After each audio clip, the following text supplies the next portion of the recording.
Hello and welcome to Animated Wonders, an Explosion Network podcast where we celebrate animation in all of its forms. This is Animated Wonders.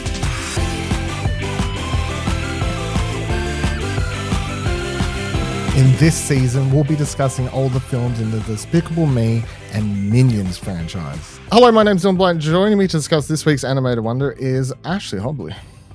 Hey Dylan, excited to be here to talk about twin brothers. Long-lost twins. Happens way more often in cinemas than probably in real life. I think the numbers say yes. Yes, I think that's exactly how it works.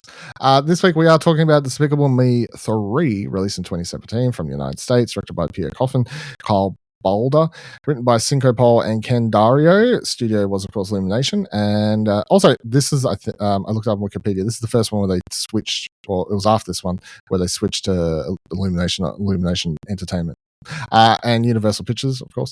Main cast: Steve Carell, Christian Wiig, Trey Parker, Pierre Coffin, Miranda Cosgrove, Steve Coogan, and Jenny Slate. Synopsis: Gru meets his long-lost, charming, cheerful, and more successful twin brother, Drew, who wants to team up with him for one last criminal heist. So again, I couldn't remember which ones I'd watched. Rewatching this one, yes, I do recall watching this one. I think it didn't stick in my memory as much because I'll say this from the get-go. I don't think this one has... I enjoy this movie, but it is more of a sitcom than the other two where they have like a big clear villain and stuff like that. This has a villain, but it's not really as important in the scheme of things to the other two, or at least that's how I feel. So maybe that's why it didn't stick in my memory as much. But I do think this movie is more sitcom-y than superhero versus supervillain sort of shenanigans as the last two. I did enjoy it. I had a lot of fun. I think I actually enjoyed the sitcom elements more than the actual villain stuff, and I appreciated the relationship stuff. I also think having Trey Parker in a kids film is just its own level of fun. I went looking for a why and of how that happened, and there was an interview of him saying he wanted something he could show his kids.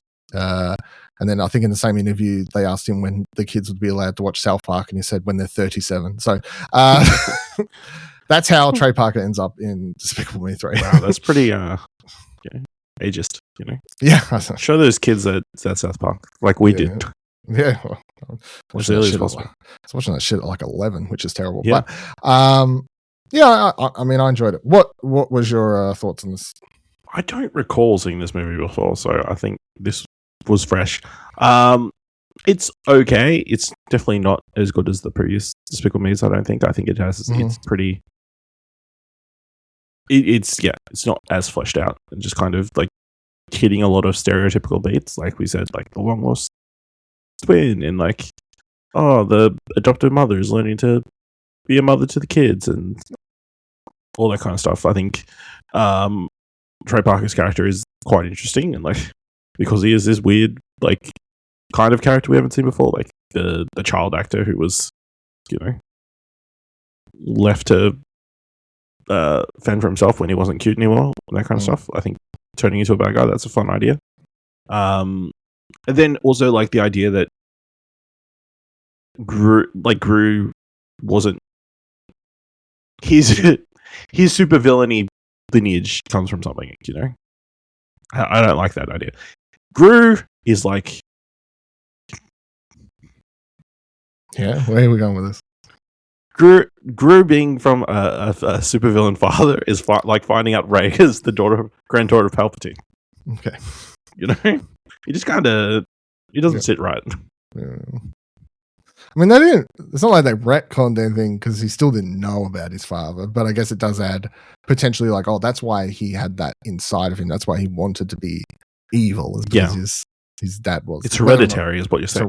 Being evil is hereditary, and that you know, you have to overcome it. So maybe there's a good theme. I don't know. Maybe that's what the movie is. I didn't write it down, but now that you're saying it, I'm like, maybe that's what the movie is. If you have evil hereditary in you, you can escape it. Yeah, you know. It's a story about nurture versus nature, which is quite interesting. But it sounds like nature won in this situation. Yeah, I mean, Yeah, but, I mean, the only thing I put down for this one is just sort of what you hit on family importance between Gru and Drew, plus the growing relationship of the mother and daughters, because that's the other sort of angle. They give enough. They're like, between the last movie was very like Gru relationship growing with the girls. This one's very much like building that the Lucy as the mother role, which is funny on its own regard, especially when you have those be tougher, and all that sort of stuff, and then she tells her to go take the cheese, which doesn't end well. Doesn't end well. Made for a funny bit. So yeah, I'll say that also the children get a lot less in this one, or at least it felt like it. I felt like we had less children. They were definitely the C plot of this film. Yeah. I feel like they were at least the B plot most in the first two. So yeah. How do you feel about Drew as just, I guess, generally as a character? I mean, it's still Steve Carell, obviously, and he's got luscious. He didn't feel that much different to Gru, other than he's a little bit more of a fuck up, I guess. And he has hair. Yeah, I mean, it's a fun visual thing, but like outside of that, I don't think there's a lot to that character. No. Yeah, he's very. I nearly feel like it would have been better to make it like not Steve Carell, not do the whole twin thing, and make it like a long lost brother, but like a completely more interesting character. But I don't know. Yeah, but they going for the twin thing. It allows the awkward moment where he sees he has the hair and just instantly hates him straight away. Like, son of a bitch. Yeah. How do you have this hair? Yep. Okay. I mean, that's all fun, but yeah, and then I guess similar to what you was talking about before. I think the other thing this goes for is like family expectations plus living up to the family name. But then I guess you could tie in what we were just sort of coming across live, which is the escaping your hereditary nature. But obviously, you've got this thing where Drew wants to get into the business of being evil. What do they call him in this? They call him evil. They call him they don't call him criminal. Just villain. Villain, right? Yeah, I forget the word. Once you get into the family villainous business and become despicable, but that feels like a forced. It's forced because of who his father was and wanting to follow those footsteps, and then him talking about how his dad always said he was a huge letdown, but was more proud of Gru because he was out there doing villainy.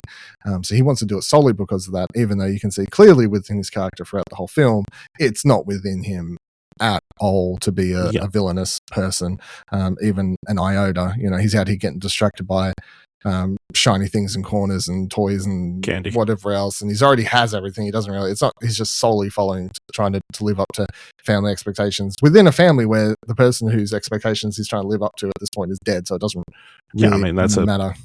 That's a pretty prevalent theme as well. Like living up to what your parents want you to be. And then Gru has that element, I guess, of slightly being nearly pulled back to the dark side because of finding out that his dad was this huge villain, which he'd somehow never he never put together. Even he looks exactly like him.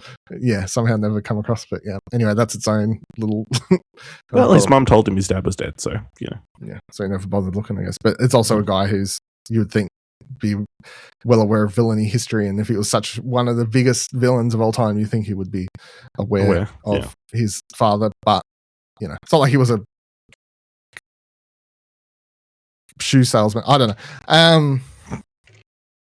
Yeah, well, that's fine. But yeah, I did. I think this movie is fun, but it has a lot less going for it as far as I think, and maybe it's because they do the thing with Minions before this. They see such a huge success by targeting more directly at children and making it less of a trying to trace the Pixar Disney audience of more just generalized family.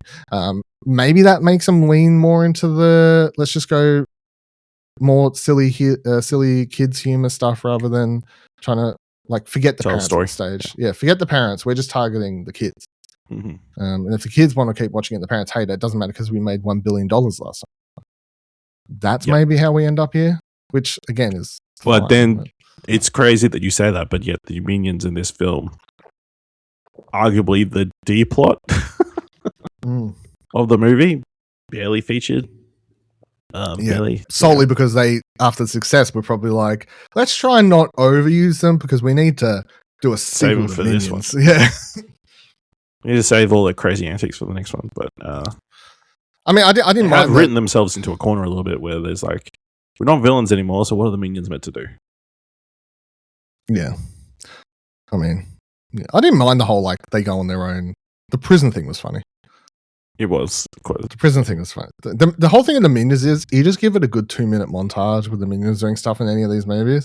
And that's enough to satiate me for like 20 more minutes, you know? Every 20 minutes in Despicable Me, just cut away to the Minions doing some dumb shit. Give me a montage and then to a Pharrell Williams song and Bob's your uncle. You know? Pick the 2 elements of this film that stand out the most to you: animation, visual style, and music sound design, voice performances, world building, emotional impact. I'll say world building because they did again expand the world, like introducing what's the town called? Free I don't know, Free some something. European town you've never heard of. Yeah. Isn't real, but yeah. It's kind of Swedish annoying. undertones. Freedonia. Freedonia, there you go. Yeah. You know, all that. And then, you know, that's all fun. I know visual style, like it looks really good. You know, some of the designs are really fun, like taking the like 80s child actor kind of ideas and like he's a bad guy with shoulder pads and that kind of stuff. I think that's, and the whole bubblegum kind of thing at the end. I'll be honest, like lost attention at certain points and like was struggling to understand what his evil plot was, but he just outside of just destroying Hollywood. It's pretty sure, like he just rewatches episodes of his show and decides to recreate the storylines in real life. Is all he's doing. Yeah, that makes sense. That's literally all he's doing. Yeah, there's no big plot outside that. Yeah. I'll go animation visual style because these movies are always animated well, but the visual style, the 80s stuff, and the town and everything, I agree. Like that's they have a style.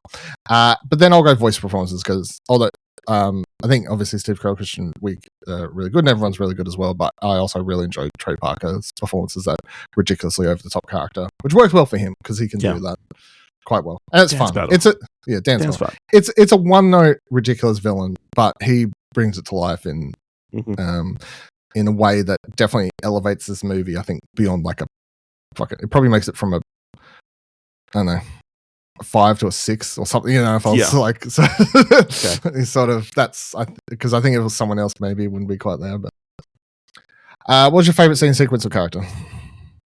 I think I'm going to go with a plot line, and it's the story of Agnes looking for a unicorn. She's told that there's unicorns here on this island, you know, and she's really good. She's able to find one.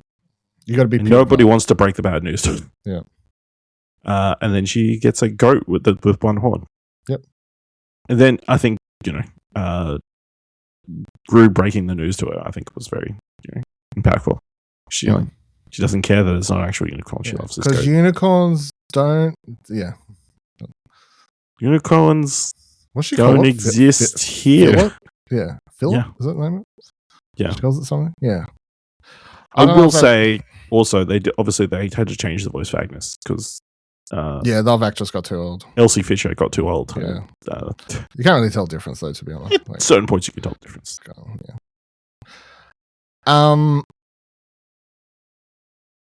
I don't know, the dance battle. It's funny. Dance fight. It's visually interesting. Which one? The first one or the last one? The one at the end of the movie. I'd say that was a lot of fun, I think, and different for the series. At least in a world where you keep having a big villain for them to face, at least separates them from everything else, and was fun to see. Again, Trey Parker just hamming it up ridiculously. So that was quite fun. Any final thoughts? No, I think it says a lot that Drew does not appear in the next movie, I believe. They set it up as if they're going to be. It's going to be fun family, part of the crew. You know, part of the thing is they're going to be chasing him forever, but you know, gone. Yeah, I don't know. Maybe I don't know. I don't know. It also seemed like he stole a bunch of minions to go with him. I don't know. Yeah. I mean, it ends with, his brother, we'll give him 5-minute head start or whatever. But yeah, from my understanding, he's not back at all in anything, right? Yeah, so. Not to my knowledge, Oh, well. Save it for another one. They're going to be making these movies for 20 more years at this stage. Probably. So we've got plenty of time. We hope you've enjoyed this episode of Animated Wonders. Let us know what you thought of the film on social media at explosionnetwork.com/follow. If you enjoyed the show, you can find more podcasts, reviews, and pop culture coverage over at explosionnetwork.com. And if you'd like to support the podcast and Explosion Network, head on over to explosionnetwork.com/support. Until the next episode, remember that animation is cinema.